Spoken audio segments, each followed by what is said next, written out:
Hey, welcome everybody on the live stream to another Film Career Community panel. And today our topic is marketing, professional and personal. So we have a lot of different questions that have been submitted. We have a great lineup here on the panel today. So as you're watching, feel free to leave any questions, comments in the live stream below. We will be monitoring those and we'll feed those in as helpful during the panel. So with no further ado, today we have on our panel Doug Weiss and Kyle Roberts, Paul Hastings, and then myself, John Clay Burnett. And then we have Andrew Bartlett, who is also a co-host with me for Motion University's online course. And Andrew will be helping facilitate some of the questions, monitoring the live questions that come through. And so thank you to everybody for being on. I'm going to give the panelists a moment here to introduce themselves. And let's start here with Doug. Let Doug give us a quick introduction to yourself. Yes.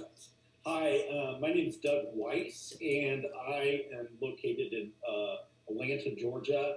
And so I'm the digital marketing specialist for Giving Company, which is a faith and family media company, and I manage all the digital marketing for Christian Cinema, Dove.org, and iDisciple.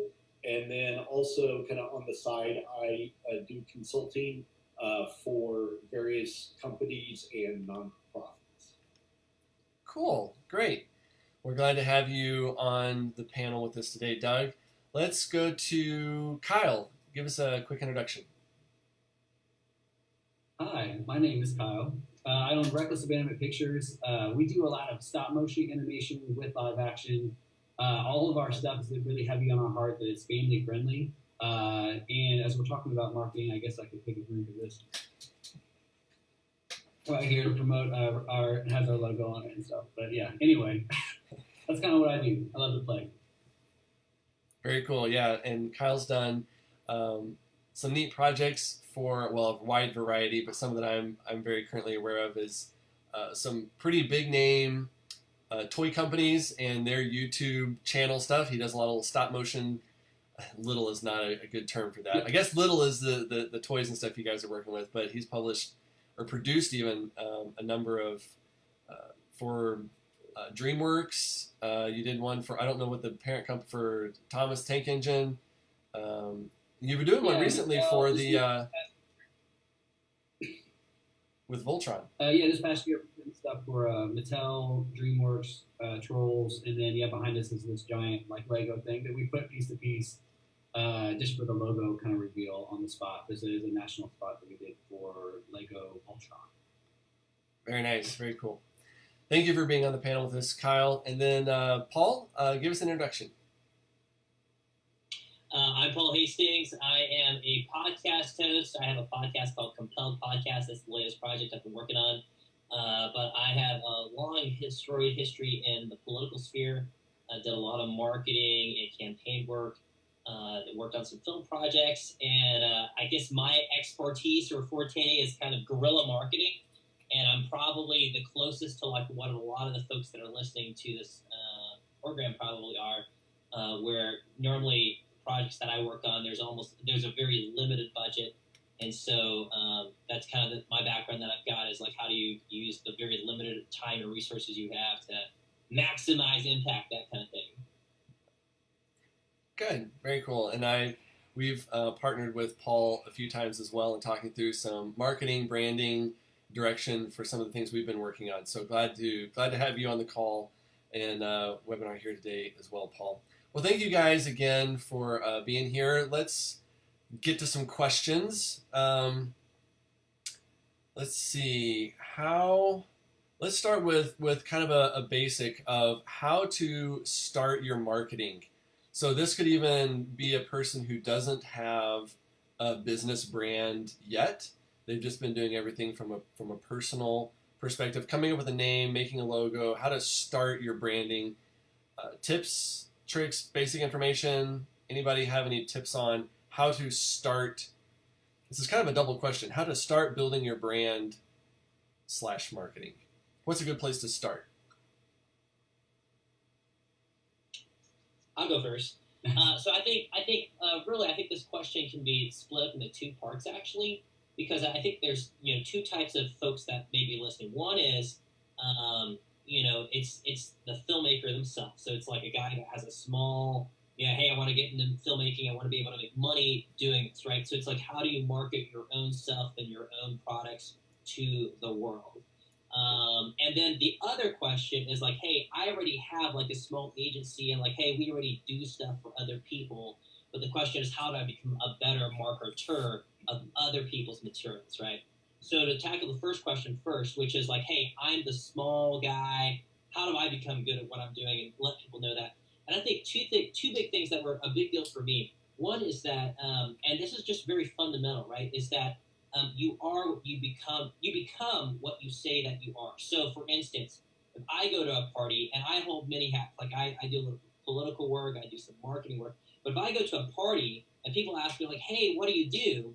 and I say, "Oh, I'm a filmmaker," right? And the honest truth is like, "Hey, maybe you're actually got this other job in an office and you're doing something totally different, like you're a tax accountant or something. But you really want to be a filmmaker, right? Just say, I'm a filmmaker, right? And you just leave it as that, I'm a filmmaker, right? So they may not have a gig for you, but 2 years later, they're going to be like, oh, I need something for my company, and there's this one dude that I met. He's the only guy that I know does this kind of thing. So you become what you say you are, right? It's just kind of this thing that happens. So that's one big step there.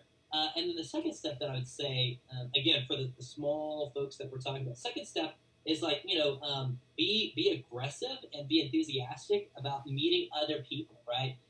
So much of what we do, I mean, I think Doug and Kyle will all agree with this, is like meeting other people, networking, making friends, taking every opportunity you can to meet someone, find out what they do, get their business card, take it back home, put it into a spreadsheet, and just keep that information in mind. Because later on, there's going to be some opportunity where you'll have some project you'll be working on, and it'll be good and helpful to have those people that you can call and be like, hey, I met you, whatever, I trust you a little bit. Can you give me some information about whatever we're working on here? So those are two big steps, I think, for me. Yeah, that's good. I think that's really good. Go ahead. No. I was going to say a similar thing, that even though this is a whole online world, of course, to how important it is that face-to-face time, because everything is a people business. So whether you're marketing, you're doing video stuff or website stuff, every single thing is a people business. So the more you can connect with people, as weird as it is face to face, and chat with them and hang out with them, that's going to be light years ahead of anything you're actually doing online, which is weird because that is kind of the where it starts in the local part of it. Kyle, go ahead, Doug. Yeah, I would add too, especially if you're just getting started, and you do have your main thing that you want to do is definitely do your research and kind of your kind of competitive landscape for what you're getting into.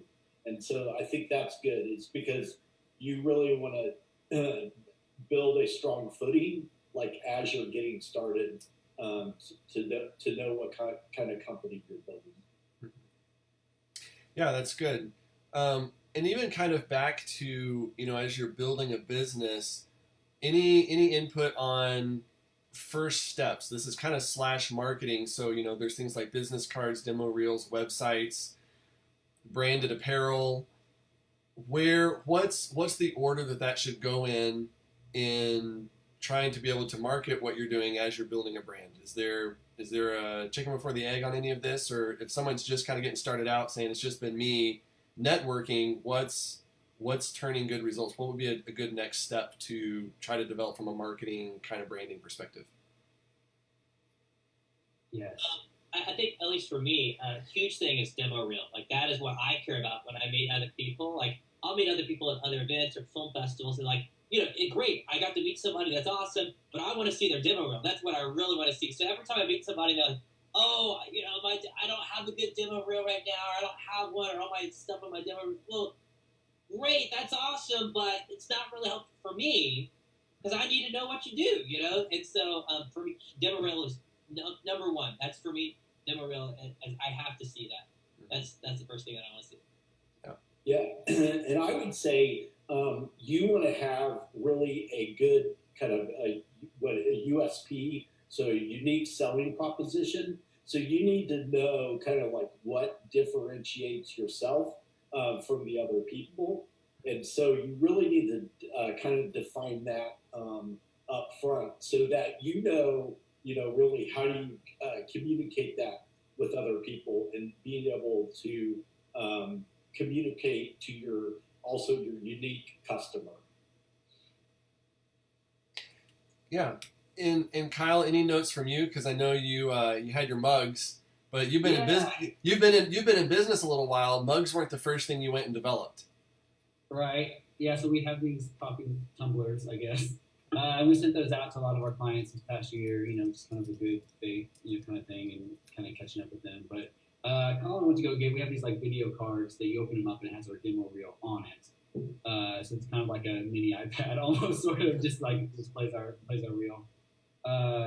We met with Jack Black recently in about a project, and he was like, "You're giving me an iPad right now?" Like, we're like, "Not really," but it's just kind of a fun, marketing thing that it can display our reel. So if we're going to Comic-Con or convention for it or whatever, that's something that we can hand out to Mattel and have those and stuff.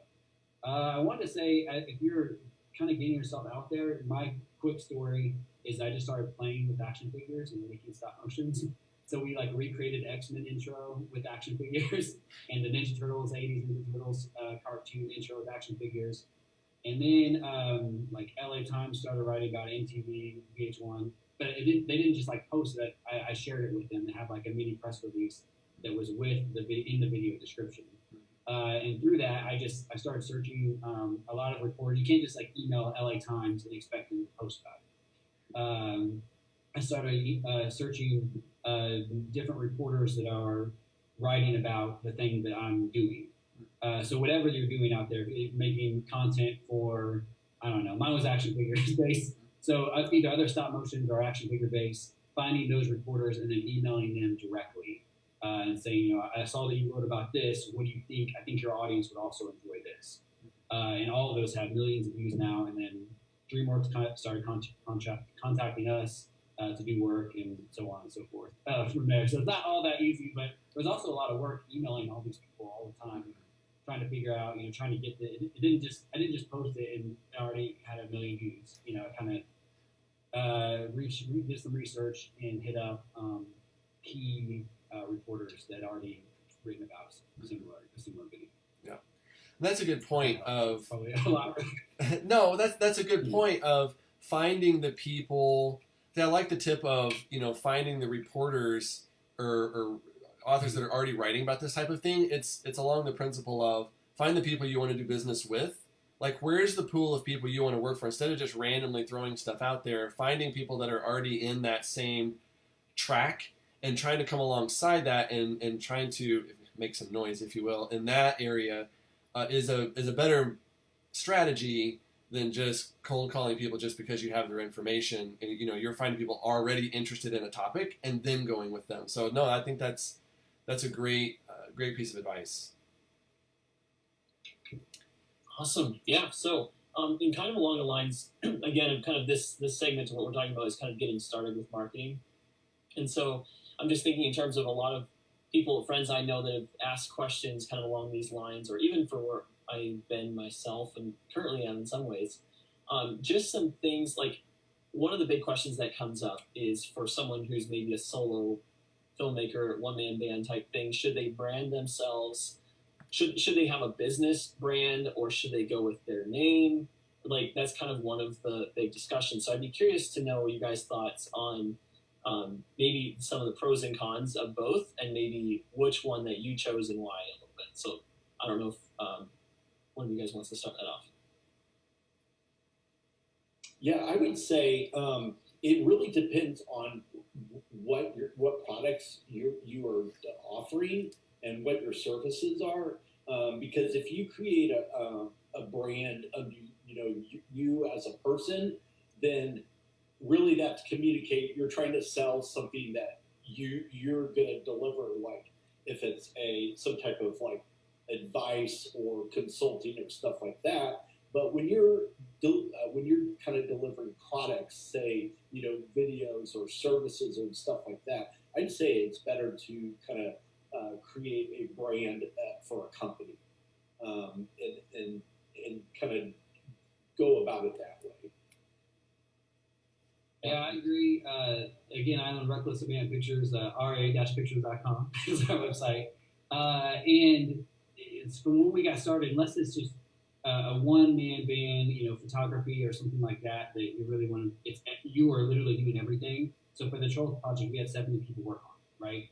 So it was better to do that under an umbrella than just like Kyle Roberts videos. I don't know, Kyle Roberts Productions or something. Yeah, that makes a lot of sense. Yeah, and I think maybe another angle on that too is for people marketing themselves. Like, so there's kind of two audiences here. There's the people wanting to kind of own their own film business, and then there's also the people wanting to market themselves as a crew member or DP, gaffer, those kinds of things. So my guess is, in kind of some of your responses, like if you're wanting to do more of the production route, you probably want to go under a brand name, but maybe if you're kind of doing more like crew member position or like DPing and like that kind of thing, maybe going more into your personal name is a better option potentially. And I don't know if you guys have kind of a percentage here, but especially if it is under a brand, I like to kind of operate around like a 70-30, 70 personal actually still, and then 30 work related, unless it's just super, super fun. So people, for what I do, I am the main salesperson. So when people see pictures of me and my family, just my day-to-day life, it actually helps personalize that a little bit more. Mm. Yeah, no, that's a great point. Yeah, definitely. Sorry, these are our video cards about. I don't think I have one loaded up on it, but this is something that you could do fairly inexpensive depending on how many you order. Right. And it's just going to say like a blank video right now. But I have Nice. different projects we've done for different clients, quotes from like LA Times, and people on the back. So it's kind of like whatever you can showcase, the best in like a short, minimal thing. Do that. I don't know. Yeah, That's awesome. I want one of those. Can you send me? It worked really good at Comic-Con this past year. This is the first time we did it, and we would take it around to Mattels and things. And what was so fun for us is we'd keep making our way around and come back around, and they were showing their friends. And it's like, oh, that's cool. It's working. Right. So that's something, just to clarify, that's something you actually hand and give to them. Right. You don't just take it and show it to them and then walk off with it. This is a tangible, like, that's not something you just would like drop in a trash can very easily. Like that's it's a pretty sizable and notable piece of some marketing to hand to somebody. And that's kind of why we did it. We've been to Comic-Con 4 times now with different. We get there on their independent film side with some superhero films and making the shorts and features. But then every single time I have these cards, and even myself, like I'll try to save some, but leave some up on the ground or trash or whatever. Like, what's something, I can't give this to everybody. I think in the group, I spent a couple grand on like 50 of them or something. So I got a handful, and then I think I brought like 20, and even my luggage was, I was afraid I was going to get held back for a little bit because it's setting off all these triggers, and they're like, what the crap's going on with this guy's luggage? Anyway, I got there safely and got them handed out. Nice. Yeah, those are really cool. I remember you posting about those a while back, and we've actually looked into doing something like that for some of our projects and things as well. So those are really neat to see. Do you guys have any thoughts on strategies for people that aren't building a business, that like they just want to go the crew route, like the DP, or are websites still helpful in that sense? Are demo reels still helpful? I guess, well, that kind of answers that itself. Someone who's an actor or an actress, is not necessarily going to have their own business name. Maybe not. But they often cut actors' reels. So I'm just saying it kind of in a broader sense, though. If you're not going to go the business route, are there the question that came in, any strategies for marketing your skills and talents if you don't yet have a business brand? Or is it the same across the board? I I think it depends on the position. If they are a DP or an actress or something, they better have a reel. If they're a gaffer, they may have stuff, something they're really proud of, like they were on Moulin Rouge or something. It's just beautiful, and gaffing is like a big part of it, lighting. But yeah, it just depends. But I think where this comes into play is getting connected with your local community, very much so. So go to different networking events and gatherings and meetups, and being a part of if they're just getting started, like 48-hour film competitions or something like that, where they can just get plugged in and be a part of a team. They can see how they work. I know that's how we've collected a lot of our crew members on bigger projects. We've done like 4 48-hour things, and I was really able to see people that worked hard and were good at that position. Yeah, that's really good. I think too, like for if you're creating a reel, a lot of times what it's easy to do is just put a bunch of clips in there to show like the various projects that you've worked on. But I think when somebody goes to hire you, ultimately they want you to know if you can tell a compelling story. So I think it's important to like have longer segments in there to show, or even a scene to show that you can shoot or tell a story. And I think that's really kind of what says a lot more than just having these clips. Yeah, that's good. Just really quick, I'm just going to jump in. I just feel like since a lot of our audience is just getting started, I just want to kind of set up a scenario and then have you guys, I feel like, and sometimes for me, at least with marketing, it's like there's all these different things, there's tons of articles online, like all this different stuff, and it's almost like you start just like trying to tread water, and like there's so many things you could do, you don't even know where to start.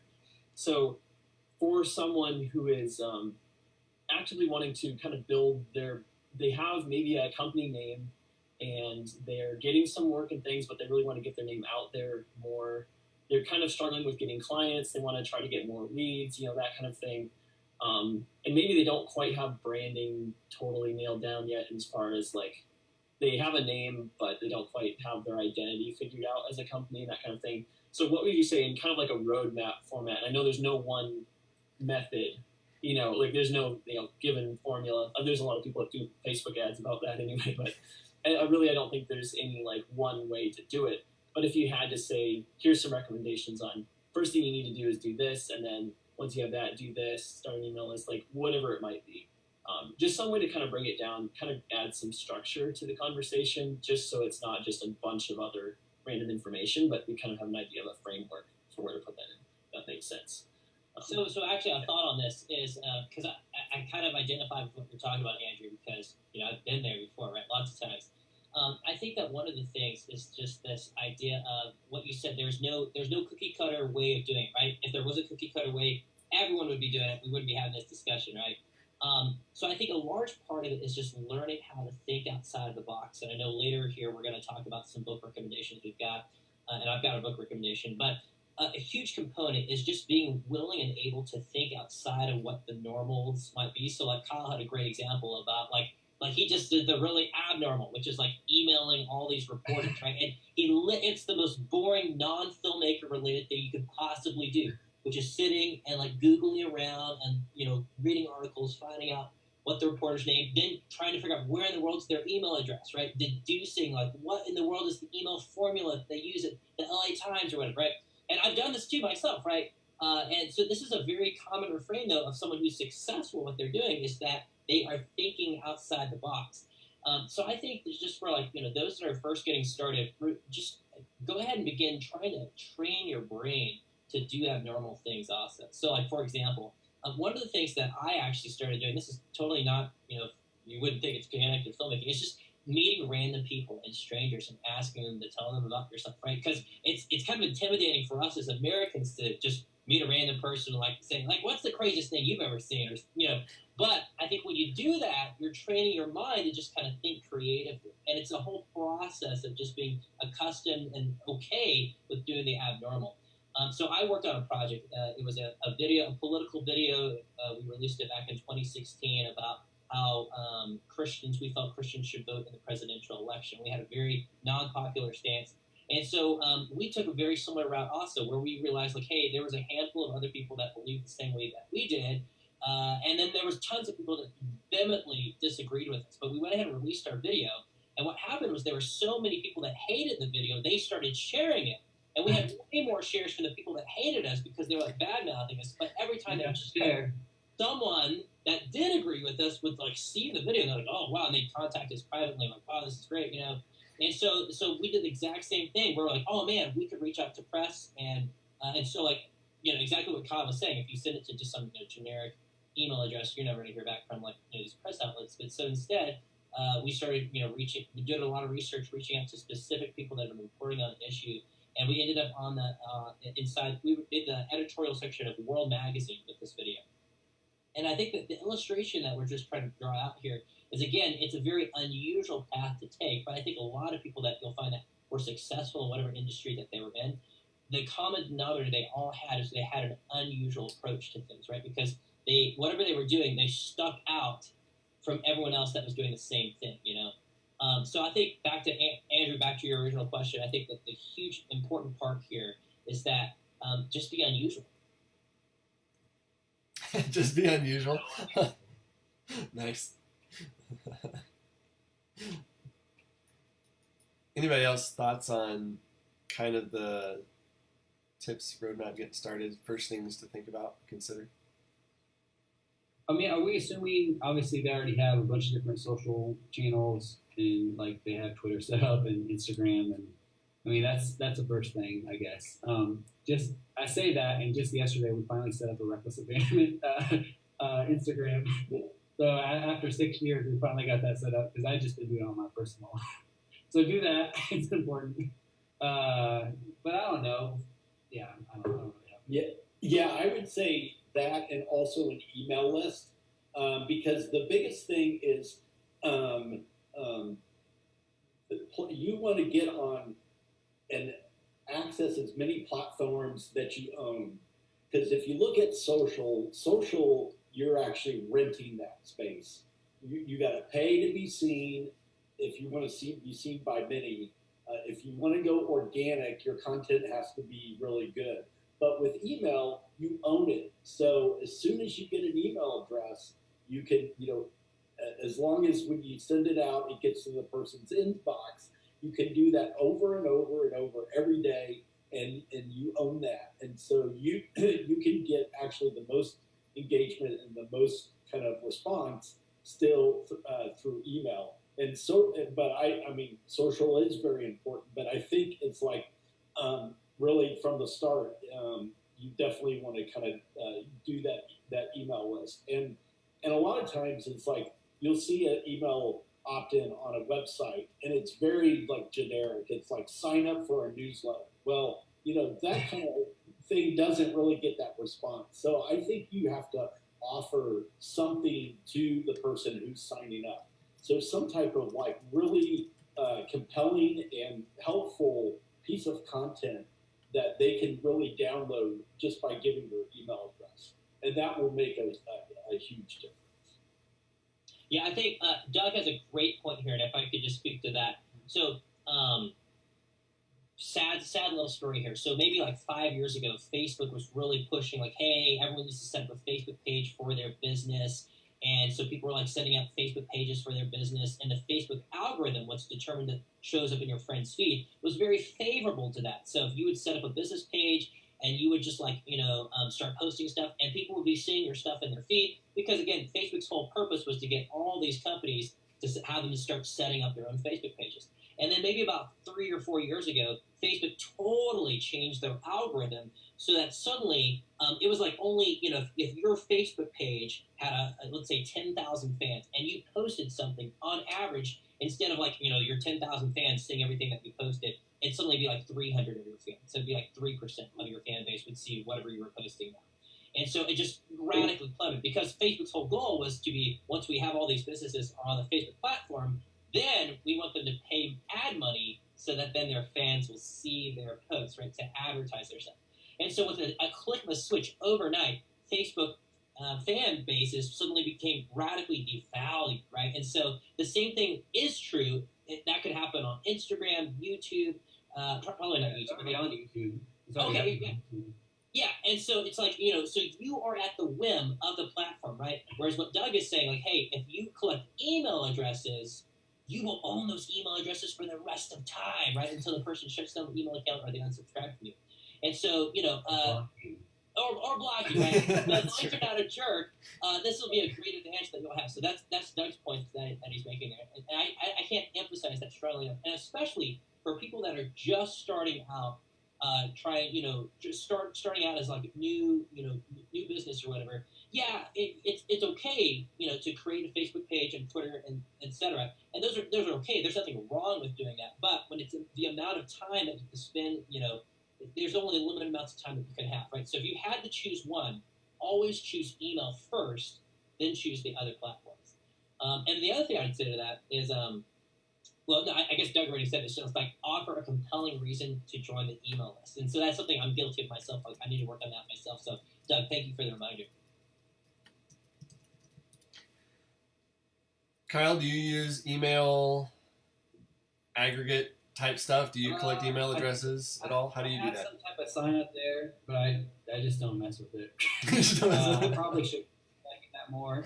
We do have a certain amount of fans, so we maybe have like behind the scenes stuff, or I know Colin's working on a bunch of behind the scenes videos from Trolls and Voltron and stuff that maybe we can kind of like offer that kind of thing, or they get it before we release it. I'm not sure. Yeah. I do think that I see the value in that, and that's a really good idea. We just haven't dabbled in that. I have a question, if I can ask one. Yeah, sure. Is there a either campaign or a strategy that you guys have done that have worked really well? Good question. Yeah, good question. Doug is one of the kings of email campaigns and strategies. We've worked with him quite a bit on developing some of those for our business. It's one thing that we've like the way we're using or my business, Realcast Productions, or even some of the Motion University brand, and using email. Like I used to have an email list when I wrote a blog. I think a blog can be like a pretty easy way, whether you're writing about the topic of what you do, or you're posting behind the scenes pictures, this kind of thing. If you even if you put it there before you post it online, because you might want to do both.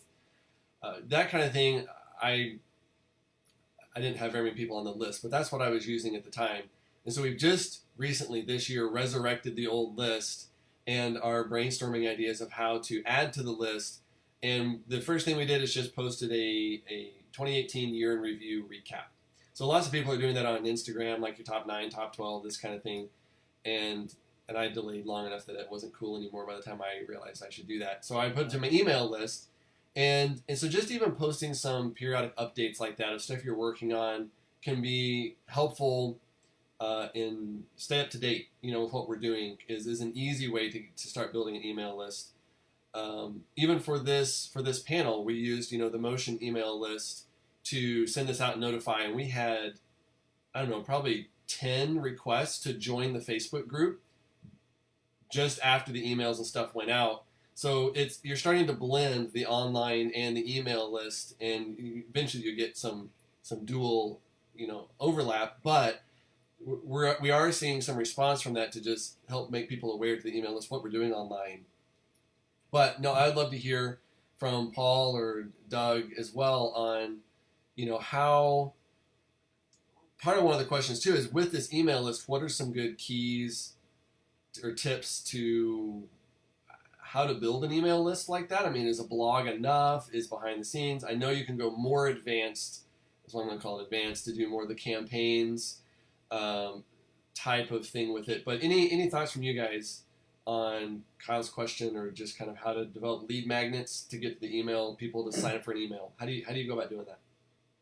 Yeah, I would say one thing that's good, especially if you're wanting to build your email list, is to use PR as well, because PR is free media. And if you have some compelling project that you're working on, and you can get mentions or interviews or anything on the radio that drive people to your website, then you could build a list that way. And then, use other tactics, like social and other stuff to to supplement that. Specifically, like for 12 years, I worked with the Jesus Film Project, and the Jesus Film, if you're familiar with it, it's based on the book of Luke. It's a 35-year-old film. At the time, we were trying to re-release the film for the 30th year. We had restored it, did everything to it, and released it on Blu-ray.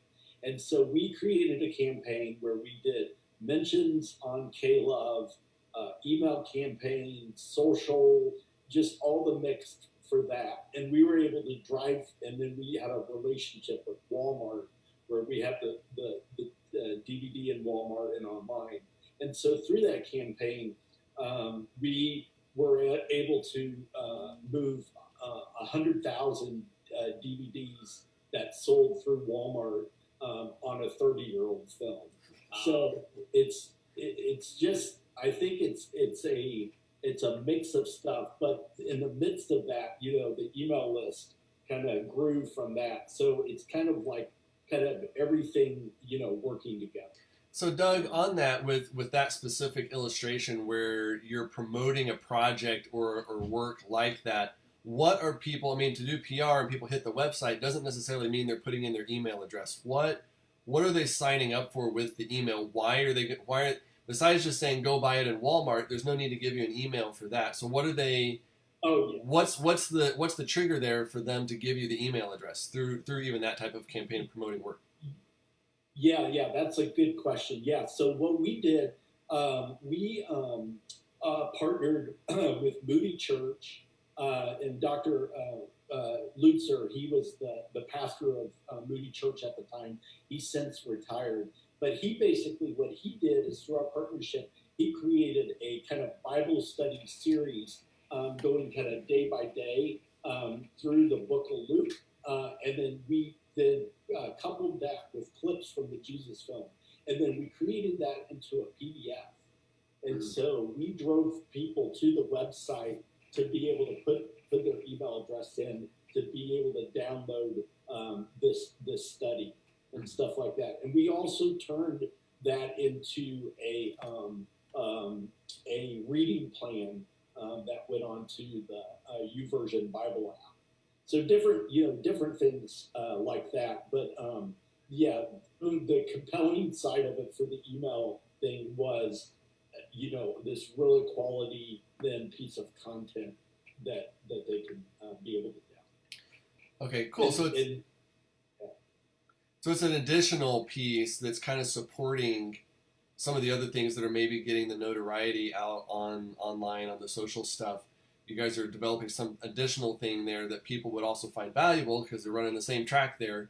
It's not too far off the path of that.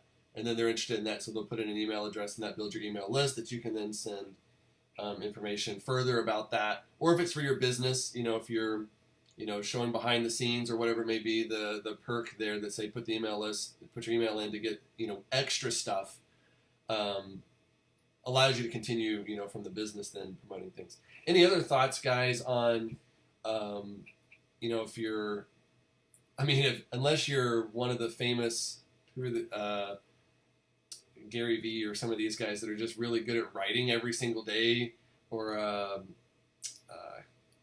can't remember the other guy's name now, but they write every day. Like, people just sign up for that kind of stuff just off a blog concept. They're not developing separate pieces. So unless you're just really good and have your own branding that way. But any other thoughts on ways to develop the email list or get people to sign up for that?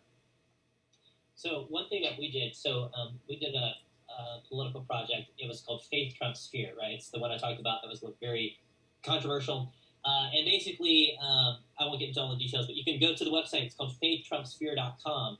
And so what we provided was a way for people that were saying, hey, as a Christian, I don't feel comfortable voting for Donald Trump or for Hillary Clinton. I'm looking for a viable third option. And so we created this website where people could then actually say, hey, here's who I'm planning on voting for. And it was almost like this running live poll by every state in the United States. And so that was a whole huge deal to kind of find out who were all the valid candidates on every single state. But then we created, it's hey, you could actually submit. You could go to the website, say who you're planning to vote for, You had to leave your email address and hit send. So through that mechanism, we collected like 2,000 email addresses in a couple days, which was like a really, like we weren't expecting that to happen at all. But it was something that we realized, like, hey, this is a way that we could kind of leverage this project that we did. So we didn't have anything that we were offering them, but it was this form of a live poll. So that was I'm on it right now. It's pretty good. Nice.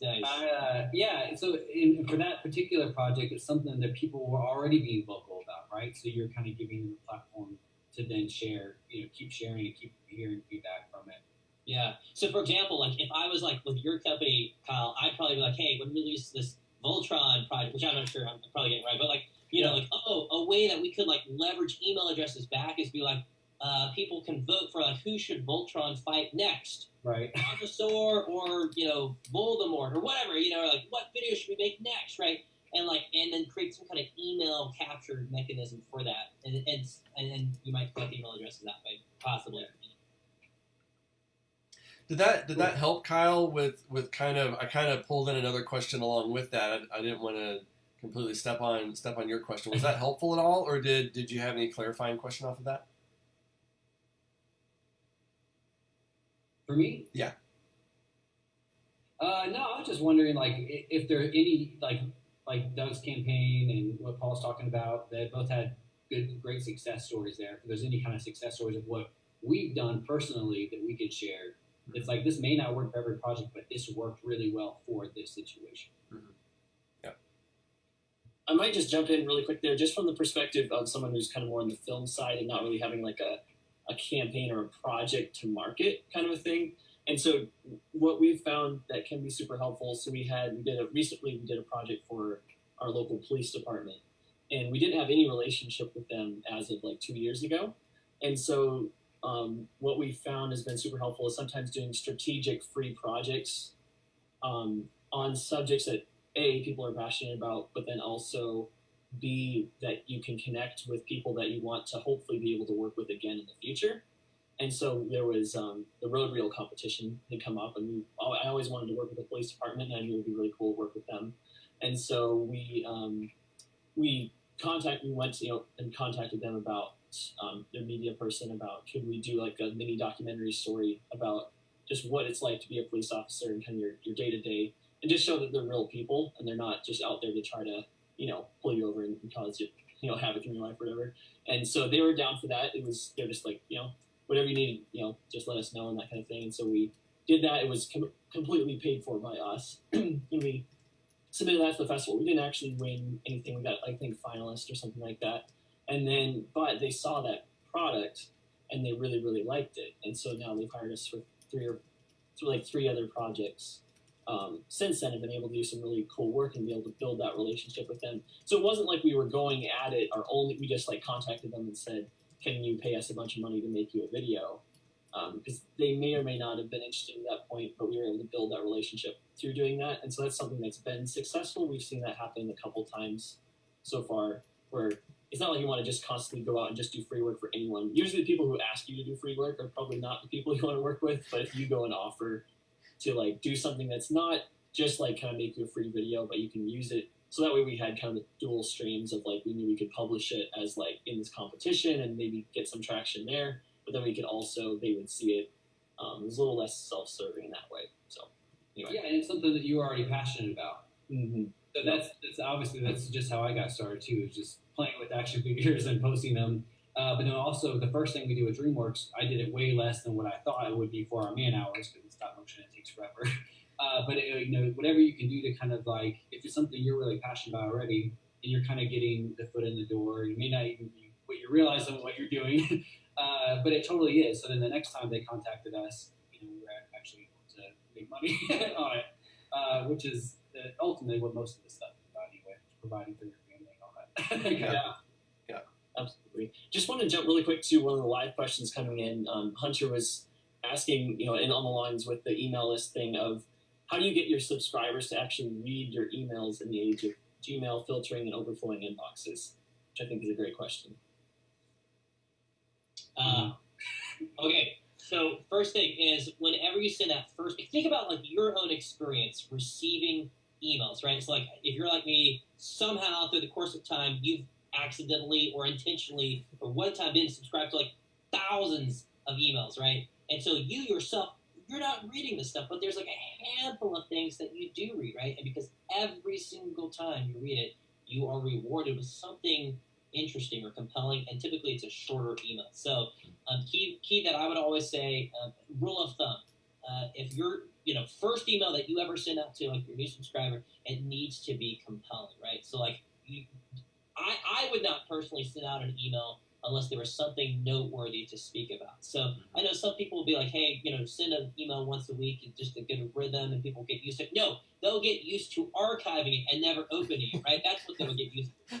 So I would just say, hey, hold off on collect their email address and then email them every time you have something notable or noteworthy to speak about. And they will be rewarded for each time they read because, oh, that was noteworthy or no. Now, Doug, you're going to be in a different situation, right? Because like that's an email list that you guys are actually trying to utilize to generate income off of frequently. But I think for most of the other folks, I think that's probably the scenario where they're coming from. It's just like, hey, hold off on it, I think. Quality over quantity. Yeah, very much so. Yeah, and I would also add too, so your subject of your email is very important.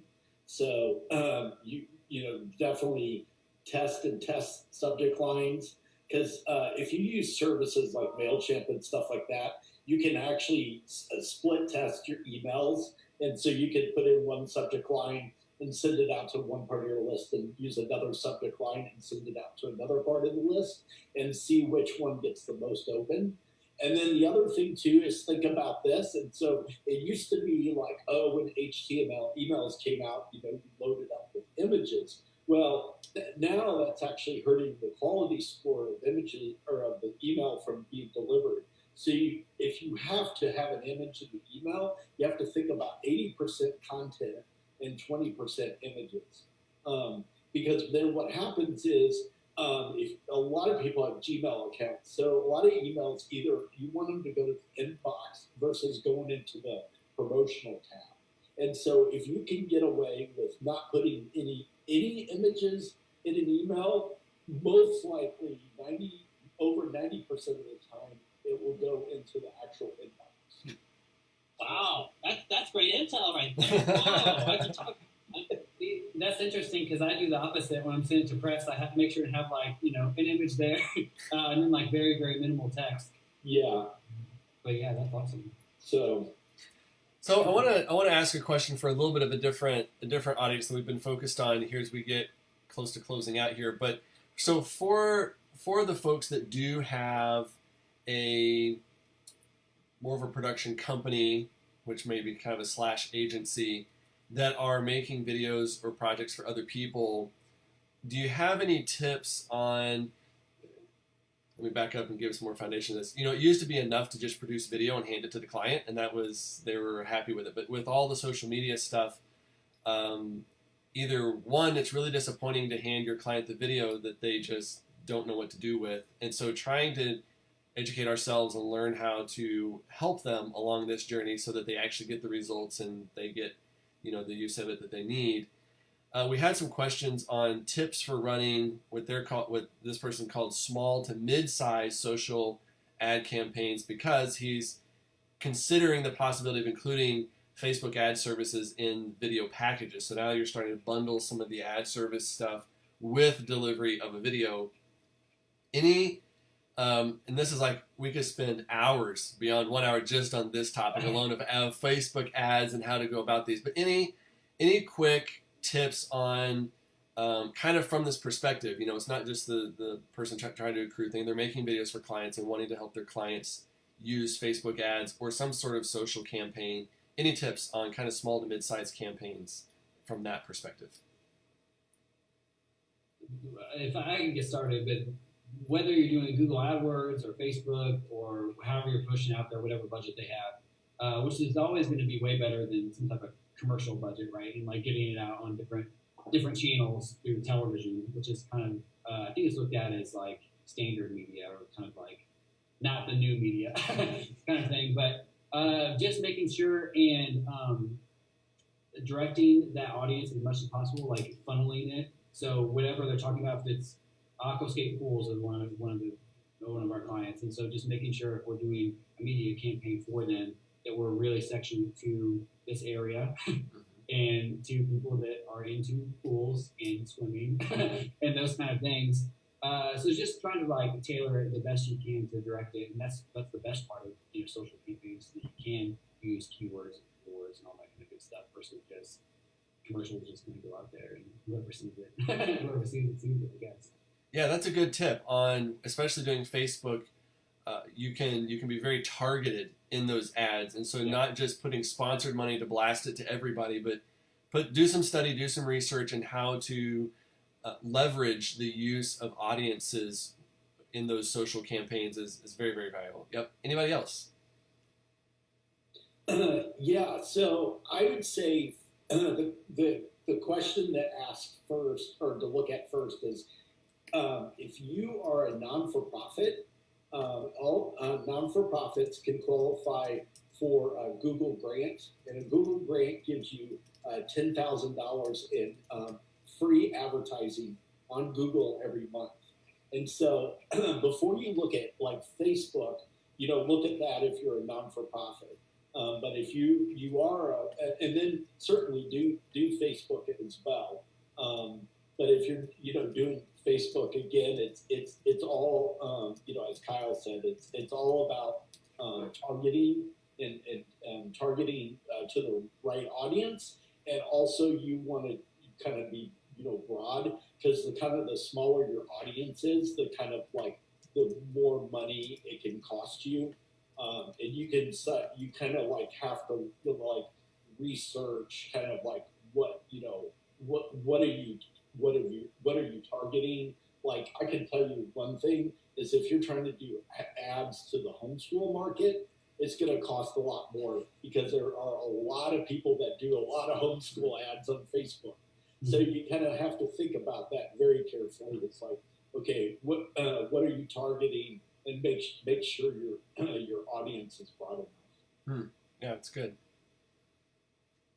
Just jumping in real quick, just since we're getting close to time, I know there's so much more we could cover, and we even had questions and other things too, but a common theme from questions that people are submitting is just, especially for those of us who are kind of solopreneurs and like have a lot on our plate already, how do we find the time, and like, how do you guys find the time to manage campaigns and like still build your business? Or kind of another angle on that too is when you're already turning down work, but like, so it feels like, well, I don't really need to market anything, but then, the next month or the next year, it's like all of a sudden you haven't built that following or that list.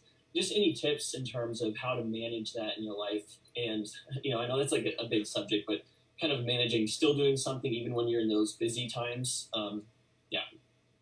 Don't sleep. Not worth it. You can sleep when you're dead. That's right. When 24 hours a day isn't enough, just work nights too.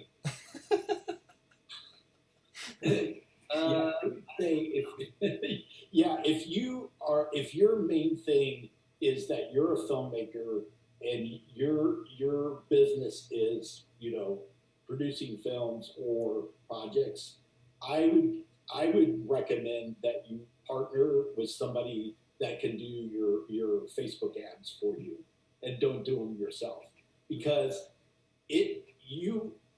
doing Facebook ads is an education experience.